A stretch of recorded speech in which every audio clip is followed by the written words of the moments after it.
A madman armed with an assault rifle rained death onto a small Northern California community Tuesday, killing 4 and wounding at least 10, including 2 children, during a shooting spree that ended shortly after he opened fire on an elementary school, authorities said.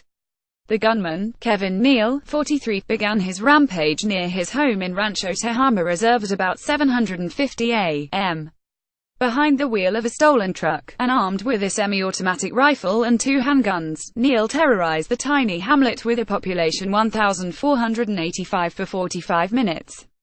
At the Rancho Tehama Elementary School, he wounded 2 boys, including 6-year-old Alejandro Hernandez, who was hit in the chest and foot, according to a GoFundMe page for the student.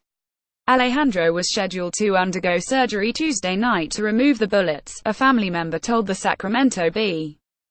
He's expected to survive. Elijah Nuvalajip, Getty Images. His family needs prayers and support at this time, and any donation and prayers are appreciated, the GoFundMe page says. Another boy in a car that was headed to the school was also wounded by Neal, police said. The boy's mother, who was driving, was severely hurt, authorities said. Neal's town-on-school assault came nearly 5 years after the Sandy Hook Elementary School shooting that left 20 children and 6 adult staffers dead, and 9 days after a madman killed 26 worshippers and wounded 20 others when he opened fire inside the First Baptist Church of Sutherland Springs, Texas. Just last month, a gunman in Las Vegas killed 58 people and wounded hundreds more when he shot up a country music festival.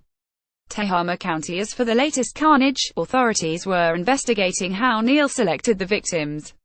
Hours after the shooting, Neal's mother said her son was upset with frequent feuds with his neighbor.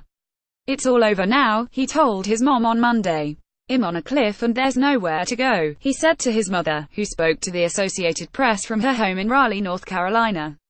On Tuesday, Neal, wearing a military-style assault vest that can store large amounts of ammunition, began his rampage near his home on Bobcat Lane, according to Tehama County Deputy Sheriff Phil Johnston. Rich Pedroncelli up there, he killed his roommate, according to the Record Searchlight newspaper.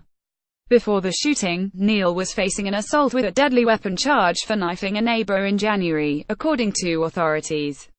His mother said she posted his bail after that arrest. That unnamed victim, a woman who lived near Neal, was one of those killed Tuesday, said Johnston. Google Maps. Following those shootings, Neal stole a white pickup truck owned by one of the victims and drove toward the school, Johnston said. As Neal headed for the school about 2 miles from his home, he fired, apparently at random. "This is an individual that armed himself, I think with the motive of getting even with his neighbors," Johnston said. "And when it got that far, he went on a rampage. Most of the victims in this case appear to be random selections," he added. Jim Schultz. Neal set his sights on the school, ramming the stolen white truck through a gate just before 8 a.m. as moms and dads were dropping off their kids. Witnesses said the gunman squeezed off nearly 100 rounds, shattering windows and wounding children and adults.